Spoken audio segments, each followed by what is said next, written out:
యోసేపు పట్ల గొప్ప ప్రణాళికలు తండ్రికి లేవు, అన్నయ్యలకు కూడా లేవు. కానీ యోసేపు పట్ల గొప్ప ప్రణాళికలు, గొప్ప ఉద్దేశాలకు ఎవరికి ఉన్నాయో తెలుసా అండి? దేవునికి ఉన్నాయి. దేవునికి స్తోత్రం, హల్లెలూయా. చూడండి, మన పట్ల మనకు ఉద్దేశాలు లేకపోవచ్చు.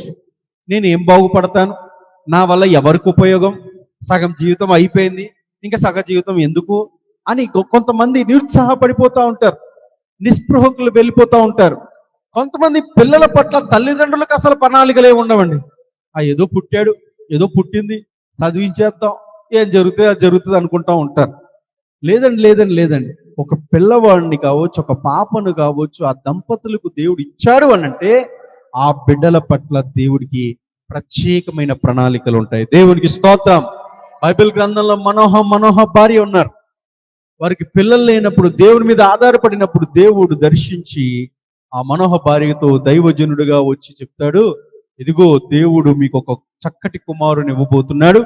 అతడు నాజీరు చేయబడిన వాడు, అతడు దేవుడి యొక్క ప్రణాళికలో ఉన్న వ్యక్తి, అతడు ఫిలిస్తీన్లందరినీ అంతం చేయడానికి దేవుడు పుట్టించబోతున్నాడు ఈ బిడ్డని. ఆ బిడ్డ కొరకు దేవుడు ఏ ప్రణాళికలు కలిగి ఉన్నాడో సంసోను గురించి దేవుడు ముందుగానే తల్లిదండ్రులకు చెప్పాడు.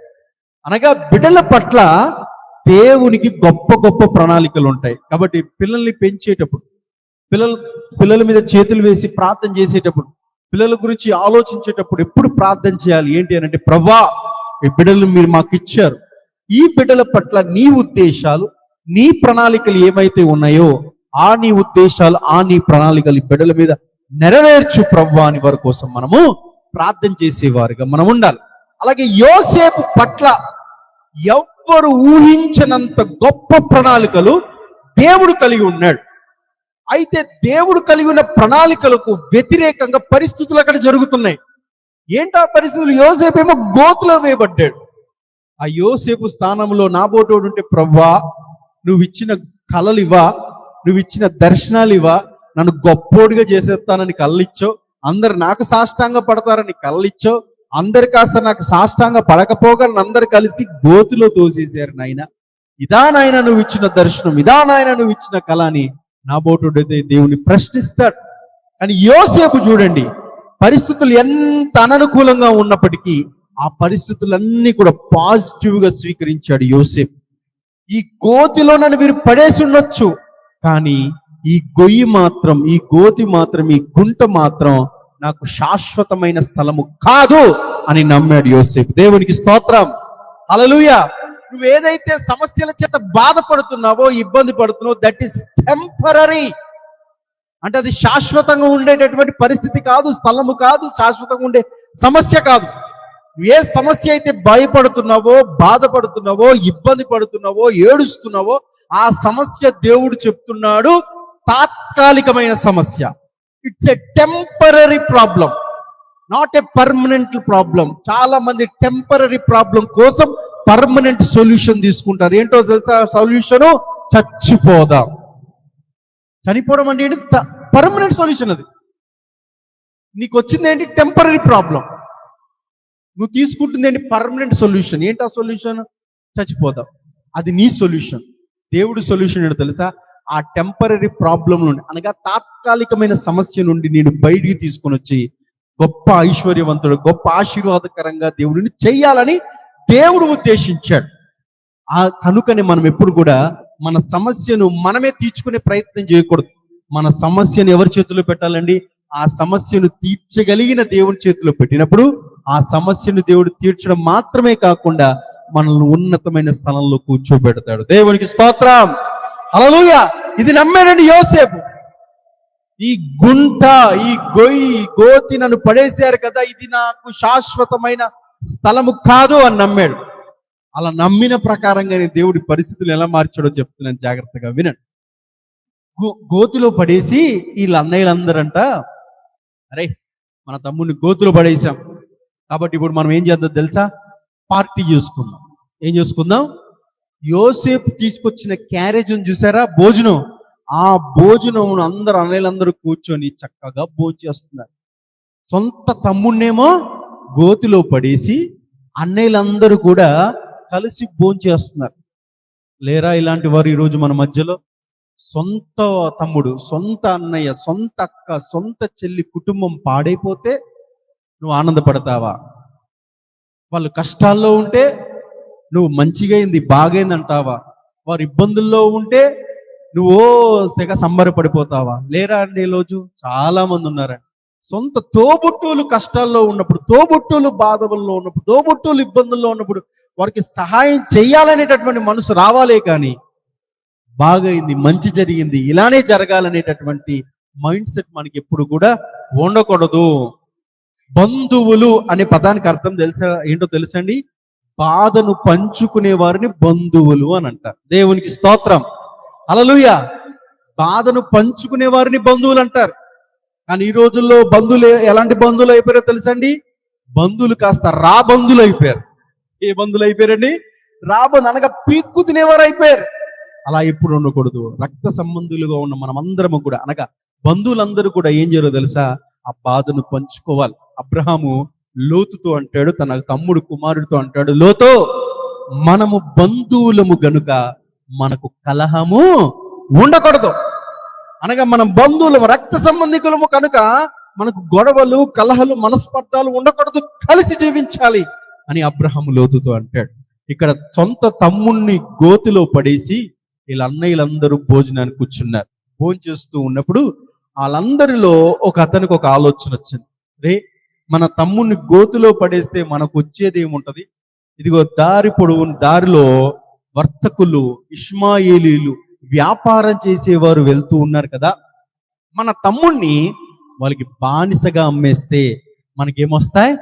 డబ్బులు వస్తాయి కదా అని చెప్పి యోసేపును, సొంత తమ్ముణ్ణి ఏం చేస్తున్నారో తెలుసండి? వీళ్ళు అమ్మేస్తున్నారు, అనగా డబ్బుల కోసం అమ్మేస్తున్నారు. చదువుదాం ఒకసారి మీ చేతుల్లో పరిశుద్ధ గ్రంథం తీసుకొని, ఆదికాండం 37వ అధ్యాయం 26వ వచనం.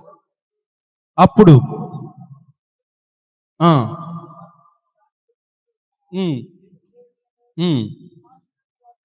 ఇష్మాయేలుకు వారిని అమ్మేదం రండి, వాడు మనో సహోదరుడు, రక్త సంబంధి కదా. చెప్పాను, సమ్మతించిరి.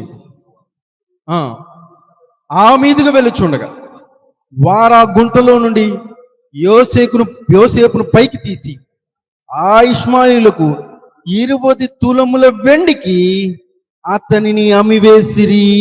వారు యోసేపునకు ఐగుప్తునకు తీసుకుని పోయారు. దేవునికి స్తోత్రం. ఈ అన్నయ్యలందరిలో యూదా అనేటటువంటి అన్నయ్యకి ఒక ఆలోచన వచ్చింది. ఆలోచన ఏంటంటే, రే, మన తమ్ముణ్ణి గోతిలో పడేసి అతడు చచ్చిపోతే మనకేమొస్తుంది? అదే అమ్మేస్తే డబ్బులు వస్తాయి కదా అని చెప్పేసి ఎంత కమ్మేశారో తెలుసండి? 20 వెండి నాణాలకు అమ్మేశారు. ఇక్కడ యూదా తన తమ్ముడైన యోసేపుని 20 వెండి నాణాలకు అమ్మేస్తే, కొత్త నిబంధనలో యేసుక్రీస్తు ప్రభువుని ఆ యూదా ఎంత కమ్మేశారండి? 30 వెండి నాణాలకు అమ్మేశారు. అనగా బానిసను అమ్మేసేటటువంటి వెల, ఆ వెల. ఒక కామెంటరీ పుస్తకంలో ఒక అద్భుతమైన బైబిల్ పండితుడు ఈ విధంగా రాశాడు. ఏంటి అనంటే, ఆ దోతాను అనేటటువంటి ప్రాంతంలో కేవలం ఒక గోయి మాత్రమే కాదండి, ఒక గుంట మాత్రమే కాదండి, అక్కడ అదే స్థలములో చాలా గోతులు ఉన్నాయంట. కానీ యోసేపును పడేసింది దారి మార్గము గుండా దగ్గరలో ఉన్న గోతిలో యోసేపును పడేశారంట. ఒకవేళ ఆ దారి మార్గంలో దగ్గరలో ఉన్న ఆ గోతిలో యోసేపును పడేయకపోతే వేరే గోతిలో పడేస్తే వీరికి అమ్మేసే ఆలోచన వచ్చేదే కాదండి. అలా దారి మధ్యలో, దారి దగ్గర ఉన్న గోతిలో యోసేపును పడేయడం వలన యోసేపును వారిని అక్కడ ఇష్మాయిలకు అమ్మివేయడం జరిగింది. అనగా ఆ గోతిలో పడవేయడము కూడా దేవుడు దాన్ని స్వీకరించాడు. దేవునికి స్తోత్రం.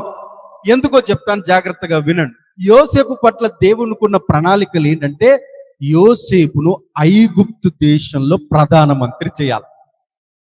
ఐగుప్తు దేశంలో ప్రధానమంత్రి చేసి, ఐగుప్తు దేశానికే కాదు చుట్టూ ఉన్న దేశాలకి ఆహారాన్ని పంచేటటువంటి పోషకుడుగా యోసేపును నిలబెట్టాలి, ప్రధానమంత్రిగా చెయ్యాలని దేవునికున్న గొప్ప ప్రణాళిక.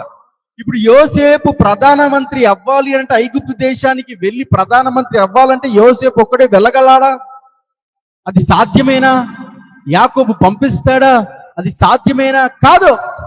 మరి యోసేపు ఇప్పుడు ఐగుప్తు దేశానికి ఎలా వెళ్ళాలి అని అంటే దేవుడు కొన్ని సార్లు అలాంటి కష్టాలైన పరిస్థితులు గుండా యోసేపును నడిపించి యోసేపును దేవుడు ఐగుప్తు దేశానికి తీసుకెళ్తున్నాడు. ఇది ఎలాంటి ట్రాన్స్పోర్ట్ అంటే ఫ్రీ ట్రాన్స్పోర్ట్. దేవునికి స్తోత్రం. యోసేపు ఏమి డబ్బులు పెట్టి వెళ్ళేసి పరిస్థితి లేదు. దేవుడే పరిస్థితుల ద్వారా యోసేపును తీసుకెళ్తున్నాడు. దేవునికి స్తోత్రం. చూడండి, కొన్ని పరిస్థితులు మనకి ఎందుకు ఎదురవుతాయో తెలీదు. ఇలాంటి పరిస్థితి గుండా దేవుడు ఎందుకు తీసుకెళ్తున్నాడో మనకు అర్థం కాదు. ఈ కష్టాల గుండా దేవుడు ఎందుకు నడిపిస్తున్నాడో మనకు అర్థం కాదు. అసలు కనీసం అంటే ఒక్క హింట్ కూడా మనకు అర్థం కాదు. కానీ దేవుడు ఆ పరిస్థితుల గుండా దేవుడు మనల్ని తీసుకెళ్తాడు. ఆ పరిస్థితుల గుండా మనం వెళ్తున్నప్పుడు తర్వాత మనకు అర్థమవుతుంది, ఈ పరిస్థితుల గుండా దేవుడు మనల్ని తీసుకెళ్తున్నాడంటే మన పట్ల దేవుడు ఏదో గొప్ప ప్రణాళిక కలిగి ఉన్నాడు. ఆ ప్రణాళిక ఆ స్థలంలో, ఆ ప్రాంతంలో, ఆ ప్రదేశంలో ఆ దేవుడు నెరవేర్చుకోబోతున్నాడు అనేటటువంటి ఆధ్యాత్మిక సత్యాన్ని మనము గ్రహించాలి. యోసేపు ఇప్పుడు 20 వెండి నాణేలకి ఏం చేయబడ్డాడండి? అమ్మి వేయబడ్డాడు. సొంత అన్నయ్యలే గోతులో వేశారు. మరలా ఆ సొంత అన్నయ్యలే యోసేపును అమ్మేశారు. ఇప్పుడు అంతా అయిపోయింది.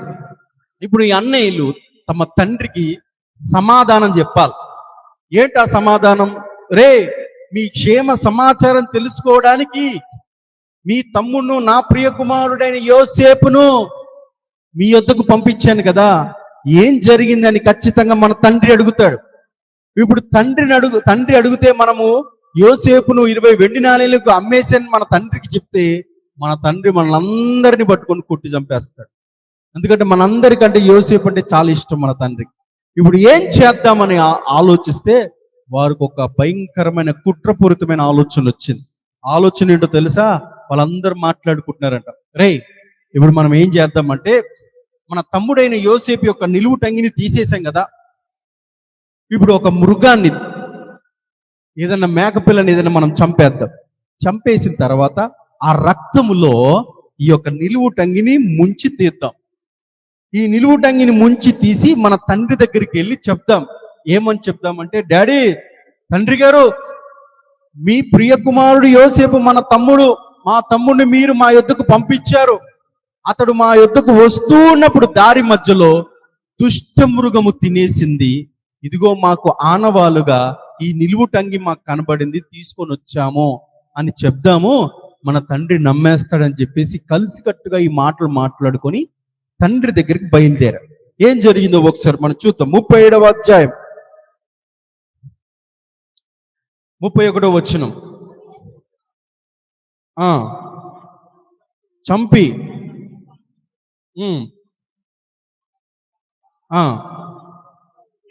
తెచ్చి, ఇది మాకు దొరికెను, ఇది నీ కుమారుని అంగి అవునో కాదో గుర్తుపట్టమని చెప్పిరి.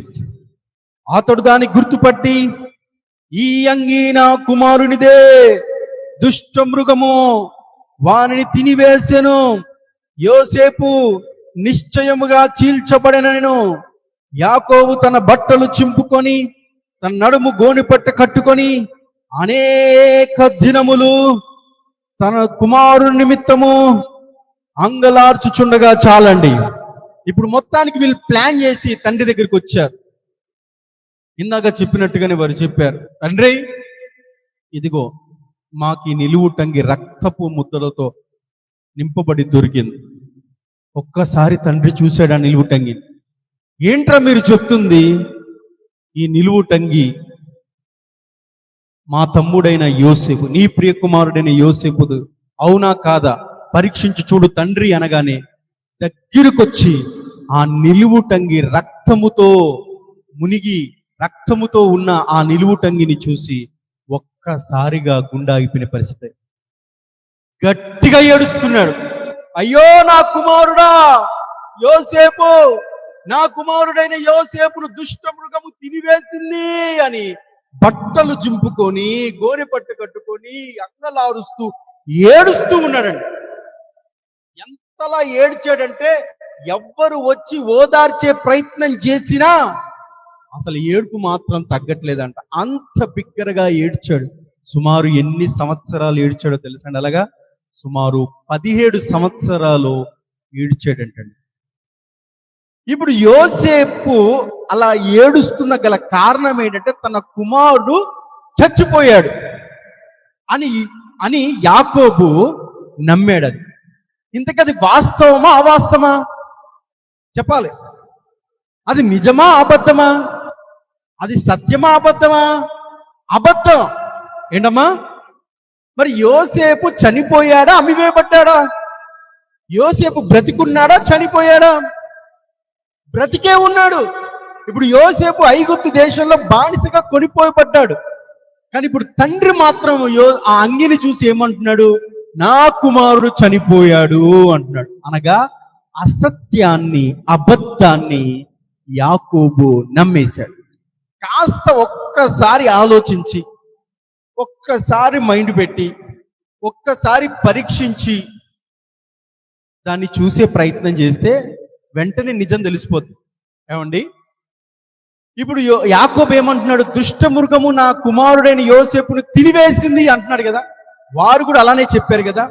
ఇప్పుడు దుష్ట మృగం ఏ సింహమో ఏ టైగరో వచ్చి యోసేపు దగ్గరికి వచ్చి, నానా యోసేపు, యోసేపు నిన్ను నేను తినివేయబోతున్నాను, నువ్వు నాకు ఆహారంగా దొరికావు, నీ నిలువుటంగి చాలా బాగుంది కాబట్టి నీ నిలువుటంగి తీసి పక్కన పెట్టు, నేను నిన్ను తినేస్తాను అని ఏ సింహం అయినా ఏదైనా అంటదండి? చెప్పాలమ్మా. ఇక్కడే ఉన్నారా? ఏ దేశానికి ఏదైనా వెళ్ళిపోయారా? కొంతమంది వాక్యం వినేటప్పుడు అంట పుట్టింటికి వెళ్ళిపోతుంటాను మనసు. అలా రౌండ్ వేసి ఆమెన్ అన్నప్పుడు వస్తుందంట మనసు. అందరు ఇక్కడే ఉన్నారా? బాడీ ప్రెజెంట్, మైండ్ యాబ్సెంట్ ఉంటారు కొంతమంది.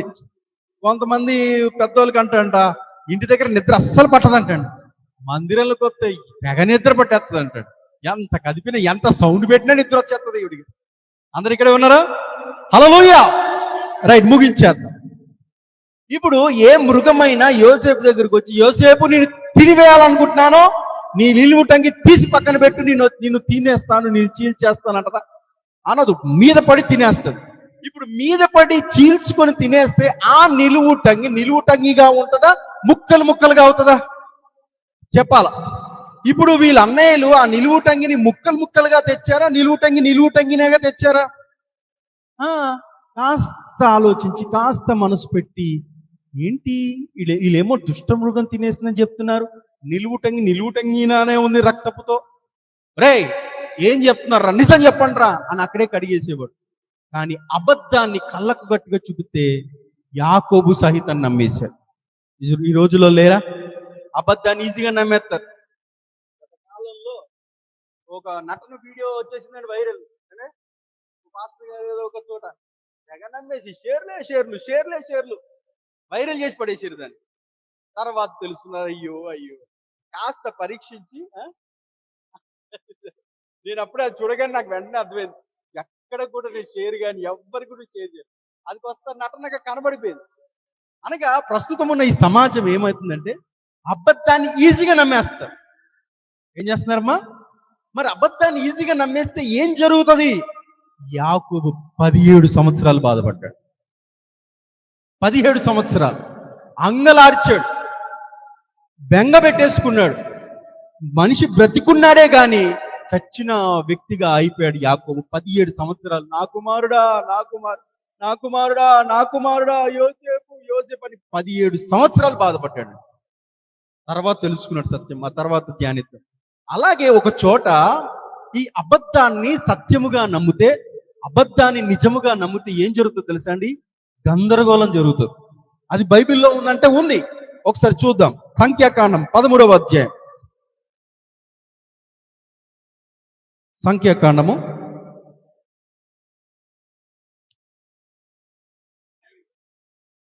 13వ అధ్యాయం 31వ వచనాన్ని నేను చదువుతున్నాను, చూడండి. అయితే అతనితో కూడా పోయిన మనుషులు, ఆ జనులు మనకంటే బలవంతులు, మనము వారి మీదికి పోజాలమనిరి.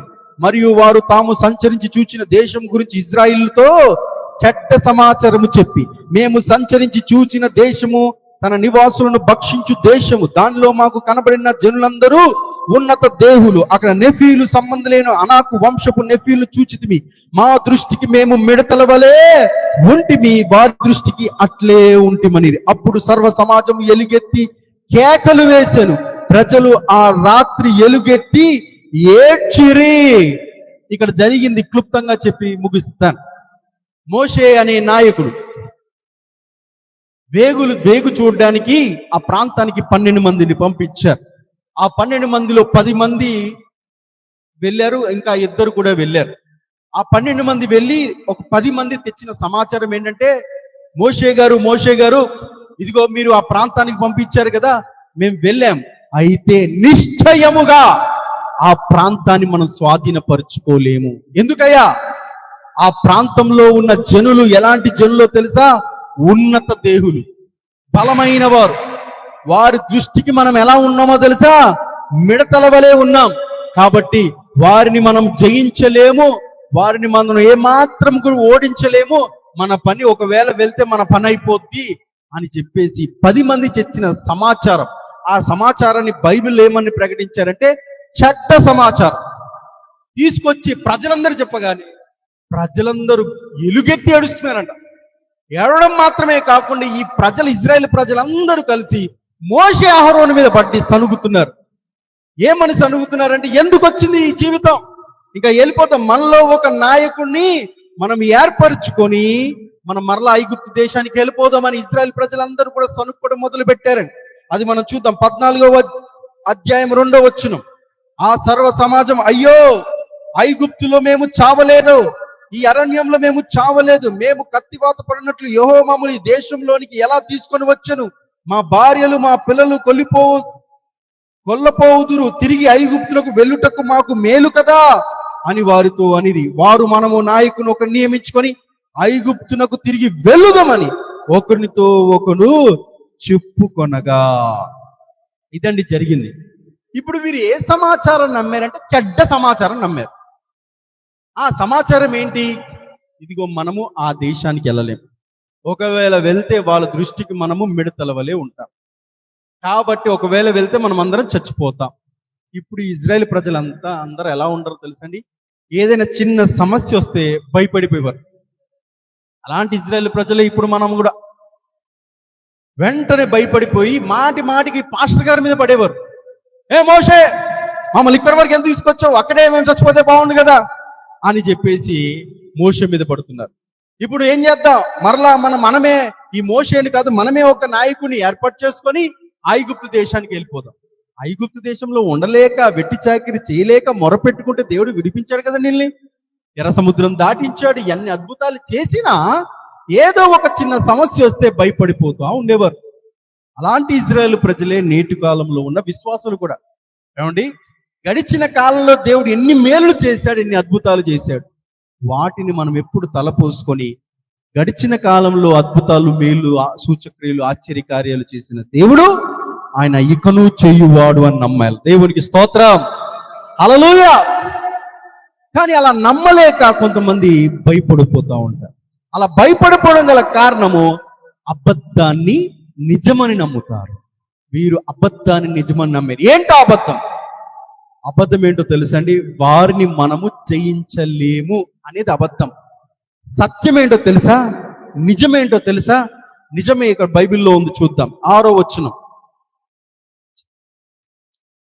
14వ అధ్యాయం 6వ వచనం. అప్పుడు దేశమును సంచరించి చూచిన వారిలో నుండిన నూను కుమారుడగు యెహోషువ, యెఫున్నె కుమారుడగు కాలేబు బట్టలు చింపుకొని ఇజ్రాయేల్ సర్వ సమాజముతో, మేము సంచరించి చూచిన దేశము మిక్కిలి మంచి దేశము, యెహోవా మన యందు ఆనందించిన ఎడల ఆ దేశములో మనలను చేర్చి దాని మనకిచ్చును, అది పాలు తేనెలు ప్రవహించు దేశము. మెట్టుకు మీరు యెహోవా మీద తిరగబడుకుడి, ఆ దేశ ప్రజలకు భయపడుకుడి, వారు మనకు ఆహారమగుదురు, వారి నీడ వారి మీద నుండి తొలగిపోవును, యెహోవా మనకు తోడై ఉన్నాడు, వారికి భయపడకుడనిరి. దేవునికి స్తోత్రం.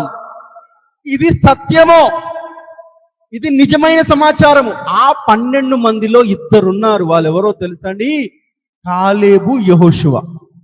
ఈ ఇశ్రాయేల్ ప్రజలందరూ బట్టలు చింపేసుకుంటూ ఏడుస్తూ కలవరపడిపోతూ సనుక్కుంటూ, బాబోయ్ ఎందుకు వచ్చింది ఈ జీవితం, మరలా ఐగుప్తునికి వెళ్ళిపోతాం, మనమే ఒక నాయకుని ఏర్పరచుకుందాం, ఇదిగో వాళ్ళు ఉన్నత దేవులంట, మనం జయించలేమంట, మనం వెళ్ళలేమంట, వెళ్ళిన వారే చెప్పారు కదా, ఇంకెందుకని కలవరం మొదలైనప్పుడు గట్టిగా ఇద్దరు వచ్చి పెద్ద కేకేసారండి. వాళ్ళు ఎవరో కాదు, యెహోషువ, కాలేబ్. ఇశ్రాయేలు ప్రజలారా నిమ్మలంగా ఉండండి, ఆ ఏగి చూచిన వెళ్ళిన వారిలో మేము కూడా ఉన్నాం, ఇదిగో మేము చెప్తున్న సమాచారం వినండి, నిశ్చయముగా ఆ దేశాన్ని మనం స్వతంత్రించుకుంటామని చెప్పారు. దేవునికి స్తోత్రం. మనం భయపడాల్సిన అవసరం లేదు. ఎందుకో తెలుసా?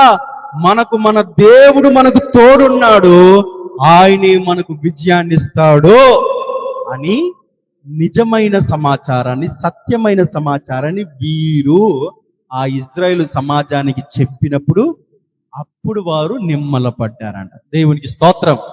అర్థమైందా? కొంతమంది అబద్ధాన్ని నిజమని నమ్మేసి కుటుంబాల్ని కూల్చేసుకుంటున్నారు. నీకోటి తెలుసా వదిన, మీ ఆయనంట ఆ ఫోన్లో ఎవరితో మాట్లాడుతున్నారంట. అయిపోయింది. ఎవరితో మాట్లాడుతున్నావంట? నేనెవరితో నాకు తెలిసిపోయింది.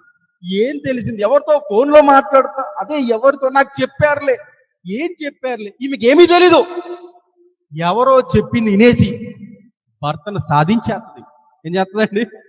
భోజనం పెట్టి ఈయనకేమో కోపం వచ్చేసి ఈయన నిజంగా అదే పని చేయాలనుకుంటాడు. కరెక్టా కదా? రోజు కుటుంబాలు అనుమానాలు ఎలా మొదలవుతున్నాయి, కుటుంబాలు ఎలా పాడైపోతున్నాయి, కుటుంబాలు ఎలా విచ్ఛిన్నమైపోతున్నాయి. అబద్ధాన్ని నిజమని నమ్ముతున్నారు. సైతాను అబద్ధాన్ని నిజం చేస్తున్నాడు. అలా అబద్ధాన్ని నిజమని నమ్ముకొని కుటుంబాల్లో కూల్చుకునేవారు లేరా?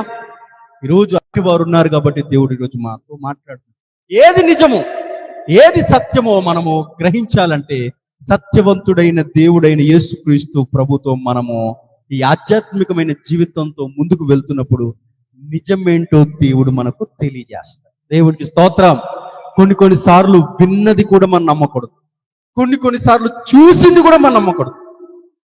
ఏది నిజమో దేవుడు ఖచ్చితంగా మనకు తెలియజేస్తాడు. అలా నిజమని మనం నమ్మినప్పుడు మన జీవితం ఆశీర్వాదకరంగా ఉంటుంది. యాకోబు అబద్ధాన్ని నిజమని నమ్మేసి 17 సంవత్సరాలు ఏడ్చాడు. ఎవ్వరు ఓదార్చే ప్రయత్నం చేసినా ఓదార్పు పొందలేకపోయాడు. కారణం ఏంటంటే అసత్యాన్ని, అబద్ధాన్ని నిజమని నమ్మేసి ఏడుస్తూ ఉంటే దేవుడు ఏం చేస్తాడు? నువ్వు అబద్ధాన్ని నిజమని నమ్మేస్తే దేవుడు కూడా ఏం చేయలేడు. కాబట్టి నిజమేంటో నాకు తెలియచే ప్రభువాన్ని దేవుడు పాదాల చెంత పడితే దేవుడు నిజమేంటో తెలియజేస్తాడు. అలాంటి సత్యాన్ని మనం గ్రహించి ముందుకు కొనసాగితే దేనికి భయపడాల్సిన అవసరం లేదు, ఏ పరిస్థితికి భయపడాల్సిన అవసరం లేదు. సత్యవంతుడైన యేసు ప్రభువే మనం వెళ్ళే ప్రతి చోట మనకు జయమును అనుగ్రహిస్తాడు. అటు విజయాన్ని దేవుడు మనందరికీ దయచేయును కాక.